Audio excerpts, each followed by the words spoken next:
નમસ્કાર, હું પ્રવીણ. એક તરફ યુવાઓ નોકરીમાં સર્જન અથવા તો ખાલી જગ્યાઓ ભરવાની માંગ કરી રહ્યા છે. એ નોકરીઓનું સર્જન થશે કે નહીં, અથવા તો સરકાર સામે પડકારો છે, કેમ કે બેરોજગારી સૌથી મોટો પ્રશ્ન છે. સાથે જ મોંઘવારીનો માર તો લૂ અને ગરમી સાથે લાગી જ રહ્યો છે. આજે 50 રૂપિયા ગેસનો બાટલો દેશી ભાષામાં કહીએ તો મોંઘો થઈ ગયો. આવતીકાલથી ભાવ વધારો લાગુ થશે અને એક્સાઇઝ ડ્યુટી પણ પેટ્રોલ ડીઝલમાં વધી છે. જોકે સ્પષ્ટતા કરી છે કે તેની અસર રિટેલ કિંમતોમાં નહીં પડે, એટલે કે ગ્રાહકોને 1 લીટરે વધારે 2 રૂપિયા નહીં ચૂકવવા પડે, એવું હરદીપસિંહ પુરીએ કહ્યું છે. પણ આ તમામ વચ્ચે જે નવસર્જનની વાત છે, એ નવસર્જન કોંગ્રેસ માટે શબ્દ વપરાઈ રહ્યો છે. અધિવેશનને લઈને તૈયારીઓનો ધમધમાટ છે. આવતીકાલે બેઠક છે અને એક પછી એક દિગ્ગજ નેતાઓ આવી રહ્યા છે. અમદાવાદ એરપોર્ટ પરના દ્રશ્યો છે અને તમામ નિવેદનો પણ આપી રહ્યા છે કે ગુજરાતથી, જેમ કે મુકુલ વાસનિકે પહેલા કહ્યું હતું કે ગુજરાતના આ અધિવેશનથી ન માત્ર ગુજરાતમાં પરંતુ દેશની રાજનીતિમાં એક મોટો મેસેજ જશે. પ્રશ્ન એ છે કે કોંગ્રેસમાં નવસર્જનની વાતો તો 2017માં પણ થઈ હતી. 2024માં પ્રદર્શન સારું કર્યું, પણ આવનાર સમયમાં જ્યારે 70થી વધુ ધારાસભ્ય ધરાવતી કોંગ્રેસ 20 નીચે આવી ગઈ અને એમાં પણ ઘણા બધા લોકો પાર્ટીઓ છોડીને ગયા.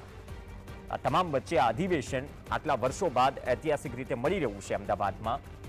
તો એ અધિવેશનથી શું દશા અને દિશા કોંગ્રેસની બદલાશે? વિપક્ષ તરીકે જે ભૂમિકા છે એ વધુ ધારદાર બનશે, કેમ કે સમસ્યાઓ તો છે. હવે આજે કેસી વેણુગોપાલથી લઈને સાથે જ કોંગ્રેસના રાષ્ટ્રીય અધ્યક્ષ મલ્લિકાર્જુન ખડગે એ પહોંચી રહ્યા છે અથવા પહોંચી ગયા છે, એ પણ હાલ જાણીશું. પરંતુ અધિવેશનથી ખરેખર નવસર્જન થશે કોંગ્રેસનું ગુજરાતમાં, કેમ કે શરૂઆતથી જ જ્યારે કોંગ્રેસમાંથી ભાજપમાં ગયેલા નેતાઓ જે નિવેદન કરી રહ્યા હતા, ભલે અમિત ચાવડા એક તરફ કહે, એ જે નિવેદનની શરૂઆત થઈ હતી કે જે લગ્નના ઘોડાથી માંડીને કામના ઘોડાથી માંડીને એ ઘોડા દોરાવાઈ રહ્યા છે. પણ આમાંથી ખરેખર વિપક્ષ તરીકે કોંગ્રેસનો ઘોડો કેટલો દોડશે અધિવેશનથી? ઘણી બધી વસ્તુ અહીંથી પાસ થશે, ચર્ચા થશે. પહેલા એક પછી એક જોઈ લઈએ કે અધિવેશન માટે આવેલા જે દેશભરના નેતાઓ છે એ અધિવેશનને લઈને શું કહી રહ્યા છે. फ्रीडम भी नहीं है,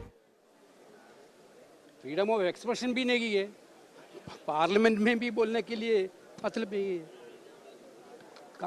They are completely hijacking the entire democratic principles and parliamentary conventions. Then न्याय भी नहीं है. Unemployment is very high, price rise is very high, no action from the government. Today, this AICC session, there are important resolutions will be passed.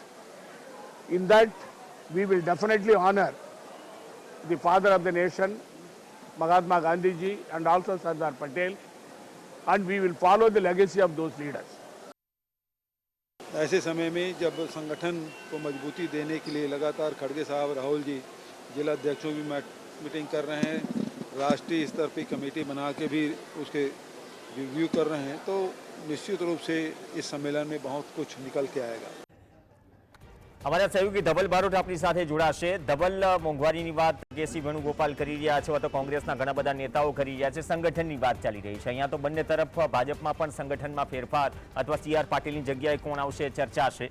પણ જે રાહુલ ગાંધીને અહીંયા કહીને ગયા હતા કે જે મેળાપીપણાવાળા જે નેતાઓ છે કોંગ્રેસના ભાજપ સાથે મળેલા, કદાચ કાઢી મૂકવા પડે તો કાઢી મૂકો, એટલે કે ભલે પાર્ટીથી દૂર જાય કોઈ ફરક નથી પડતો. સંખ્યાની દ્રષ્ટિએ અત્યારે કોંગ્રેસ સૌથી ખરાબ સ્થિતિમાં છે જ્યાં સુધી વિધાનસભાની વાત કરીએ.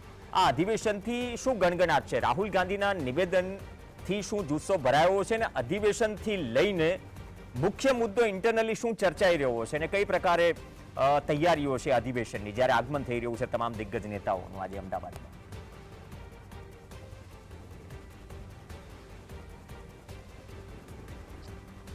જી ચોક્કસથી પ્રવીણ, જે પ્રમાણે રાહુલ ગાંધી 8મી માર્ચે ગુજરાત આવ્યા હતા અને તે સમયે તેમણે કાર્યકર્તાઓ સાથે વાત કરી હતી અને કહ્યું હતું કે ગુજરાતમાં નવસર્જનની જરૂર છે. 30થી 40 નેતાઓને કાઢી મૂકવા પડે તો કાઢી મૂકીશું. તે જ વાત મેં સવારે પ્રભારી મુકુલ વાસનિક સાથે કરી હતી. તેમણે પણ કહ્યું હતું કે કોંગ્રેસની વિચારધારા સાથે નહીં જોડાયેલા હોય અને કોંગ્રેસ પક્ષમાં જે નિષ્ક્રિય લોકો હશે તેમને કાઢવા પડે તો કાઢવાની તૈયારી પણ તેમના દ્વારા પણ દર્શાવવામાં આવી હતી. અને અધિવેશનનો મુખ્ય હેતુ એ છે છે કે ગાંધી અને સરદારની ધરતી છે, ત્યાં આગળ સરદાર વલ્લભભાઈ પટેલની 150મી જન્મજયંતિ અને મહાત્મા ગાંધીની 100મી જયંતિના નિમિત્તે જે આ અધિવેશન છે તે ગુજરાતમાં યોજાવા જઈ રહ્યું છે. અને થોડીક જ વારની અંદર કોંગ્રેસના રાષ્ટ્રીય અધ્યક્ષ મલ્લિકાર્જુન ખડગે છે તે અમદાવાદ એરપોર્ટ ખાતે આવી પહોંચશે અને તેમના જ આગમનને લઈને જે તડામાર તૈયારીઓ છે તે અમદાવાદ એરપોર્ટ પર કરવામાં આવી છે. અમદાવાદ મહિલા કોંગ્રેસ દ્વારા જે તૈયારી છે તે કરવામાં આવી છે. અમદાવાદ મહિલા કોંગ્રેસ પ્રમુખ જીલ શાહ આપણી સાથે છે, તેમની સાથે વાત કરીશું. બેન, કયા પ્રકારની તૈયારીઓ મહિલાઓ દ્વારા? અત્યારે મહિલા કોંગ્રેસ દ્વારા જે અમારા રાષ્ટ્રીય પ્રમુખ આવી રહ્યા છે ખડકેજી, તેમનું સ્વાગત કરવામાં આવશે. તેમને તિલક અને ફૂલહારથી તેમનું સ્વાગત કરવામાં આવશે. અને આપ જોઈ રહ્યા છો કે અહીંયા અલગ અલગ કલ્ચરલ ટીમ છે, તે ટીમ દ્વારા પણ એક ગુજરાતી કલ્ચર બતાવી અને જે અમારા રાષ્ટ્રીય અધ્યક્ષ આવ્યા છે તેમનું અમે સ્વાગત ધામધૂમથી કરવાના છીએ. રાષ્ટ્રીય અધ્યક્ષની સાથે કેટલાક મુખ્યમંત્રી અને નાયબ મુખ્યમંત્રી પણ આવી રહ્યા છે. તે કોણ આવી રહ્યા છે તેની કોઈ વિગત ખરી? તેની વિગત અમારા શ્રેષ્ઠ નેતૃત્વ જોડે છે, પરંતુ તમે જે કહી રહ્યા છો તે મુખ્યમંત્રીઓ અને જે એક્સ મુખ્યમંત્રીઓ છે તે સવારથી આપણા એરપોર્ટ ઉપર આવી રહ્યા હતા અને સવારથી અમારી મહિલા કોંગ્રેસ ટીમ અહીંયા આગળ ઊભી હતી અને તેમને તિલકહારથી અમે સ્વાગત કર્યું છે. અને અત્યારે ખડકેજી જોડે જે આવી રહ્યા છે તે અમારા શ્રેષ્ઠ નેતૃત્વને ખબર છે. અને આગળ ઉપર કાલે અહીંયા આગળ રાહુલ ગાંધીજી, અમારા પ્રિયંકા ગાંધીજી, સોનિયા ગાંધીજી પણ અમદાવાદની જે અમારી અધિવેશન થઈ રહ્યું છે તેમાં આવી રહ્યા છે. ચોક્કસથી જે પ્રમાણે તમે જોઈ રહ્યા છો તે પ્રમાણે જે લોક નૃત્ય કહેવામાં આવે છે, જે આદિવાસી નૃત્ય કહેવામાં આવે છે, તેના કલાકારો પણ અહીંયા જોવા મળી રહ્યા છે. એટલે કે જ્યારે ખડગેજી અહીંયા પહોંચશે તેને જે લઈને જે અત્યારે હાલ જે ખડગેજી આવશે ત્યારબાદ આ નૃત્યથી તેમનું સ્વાગત છે તે કરવામાં આવશે અને ત્યાં આગળ તેમને તિલક અને ફૂલવર્ષા પણ કરવામાં આવશે. અને બીજી બાજુ તમને બતાવવાના પ્રયત્નો કરીશું કે જે દ્રશ્યો છે, જે મલ્લિકાર્જુન ખડગે અહીંયા પહોંચશે તેમનું જે પાયલોટિંગની સાથે જે એસ્કોટ કાર છે તેમનો સંપૂર્ણ કોન્વે છે તે ગોઠવાઈ ચૂક્યો છે. સાથે વાત પણ એવી મળી રહી છે કે કર્ણાટકના મુખ્યમંત્રી અને પૂર્વ મુખ્યમંત્રી પણ થોડીક જ વારની અંદર અહીંયા પહોંચશે. મલ્લિકાર્જુન ખડગે પણ તેમની સાથે જોવા મળશે. એટલે કે સંપૂર્ણ જે પાયલોટ છે તે પાયલોટ આખી એસ્કોટ ટીમ સાથેની જે કોન્વે છે તે કોન્વે તૈયાર કરી દેવામાં આવ્યો છે. થોડીક જ વારની અંદર કે 6:15 વાગ્યાની આસપાસ આ ત્રણેય નેતાઓ જે છે તે અમદાવાદ એરપોર્ટ ખાતે આવશે અને અમદાવાદ એરપોર્ટ ખાતે તેમનું ભવ્ય સ્વાગત છે તે કરવામાં આવશે. એટલે કે કહી શકાય કે કોંગ્રેસનું જે અધિવેશન કરવા થઈ જઈ રહ્યું છે તે અધિવેશન ખૂબ જ મહત્વનું બની શકે છે. એટલે કારણ કે આ અધિવેશનથી ગુજરાતમાં નવા પ્રાણ ફૂંકાવાની પણ શક્યતાઓ દેખાઈ રહી છે. ધવલ, આમાં જે રાહુલ ગાંધીનું નિવેદન હતું એ પછી જે કદાચ સીધો ઈશારો હતો સિનિયર નેતાઓ તરફ, તો અધિવેશન પહેલા અને રાહુલ ગાંધીના નિવેદન બાદ શું બધાને કામે લગાડી દેવાયા છે અથવા તો દોડતા કરી દેવાયા છે? ભલે અમુક વસ્તુઓ બહાર નથી આવતી, કેમ કે કોંગ્રેસમાં લોકશાહી બહુ છે. આ બેગુસરાયની એક ઘટના છે, કોંગ્રેસના કાર્યકર્તાઓ કાર્યક્રમમાં જ એકબીજાને દોડાવીને ઝઘડો કરી રહ્યા છે.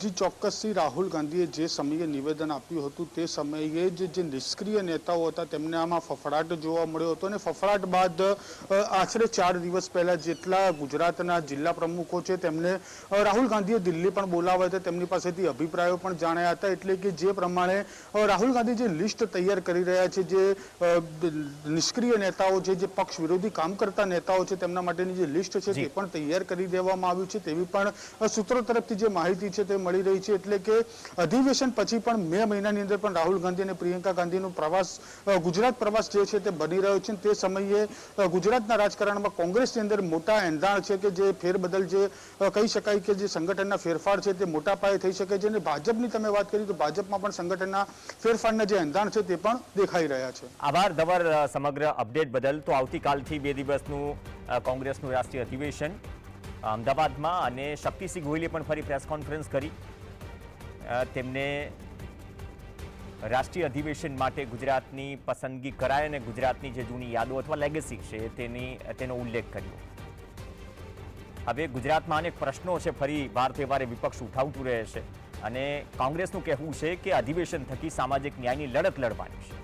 નશાબંધીના કાયદા કાગળ પર છે, ગુજરાતને ડ્રગ્સ મુક્ત બનાવવું છે, રાજ્યમાં 40% બાળકો કુપોષિત છે, મહિલા સુરક્ષા, શિક્ષણનું માળખું, અનેક સ્થળોએ જે ડિમોલેશનની કાર્યવાહી ચાલી રહી છે, ઉદ્યોગપતિઓને અપાતી જમીનો લઈને, દબાણને લઈને, મંદી, મોંઘવારી સહિતના મુદ્દા પર અધિવેશનમાં ચર્ચા થશે. આ અધિવેશનથી કોંગ્રેસની વિચારધારા અને સાથોસાથ ગુજરાતની પરંપરાઓનું પુનઃસ્થાપન થાય। મહાત્મા ગાંધીજીની સાદગી, સત્ય અને અહિંસા આ સિદ્ધાંતોના માટે આ અધિવેશનથી એક નવી ઉર્જા સાથે કામ કરવાનું। વૈકલ્પિક વ્યવસ્થા વગર કોઈનું ઘર પર બુલડોઝર ચલાવો હું માનું છું કે કોઈ પણ સંજોગોમાં ના ચાલે। એટલા જ માટે ગુજરાતના ગરીબ વર્ગના લોકોની જે લાગણી છે કે તમે બુલડોઝર ચલાવો છો પણ ઘરનું જે અમારું સ્વપ્ન છે એ સરકાર પૂરું નથી કરતી। તો આવનારા દિવસોમાં કોંગ્રેસના શાસનમાં દરેકને ઘરનું ઘર મળે એ વિચાર માટેના કાર્યક્રમો પણ આ અધિવેશનના માધ્યમથી લાવવા માટેની ચર્ચા થશે। તો આવતીકાલે કોંગ્રેસ વર્કિંગ કમિટીની બેઠકને લઈને તૈયારીઓની પણ સમીક્ષા કરવામાં આવી। શાહીબાગના સરદાર પટેલ મેમોરિયમ સ્મારક ખાતે કોંગ્રેસ વર્કિંગ કમિટીની બેઠક યોજાશે। કોંગ્રેસ મહાસચિવ કેસી વેણુગોપાલ પણ સીધા અમદાવાદ એરપોર્ટ પહોંચ્યા હતા અને સરદાર પટેલ મેમોરિયલ સ્મારક પહોંચ્યા। કોંગ્રેસ વર્કિંગ કમિટીના હોદ્દેદારોની બેઠક વ્યવસ્થાની સમીક્ષા થઈ। શક્તિસિંહ ગોહિલ સહિત કોંગ્રેસના દિગ્ગજ નેતાઓ હાજર રહ્યા।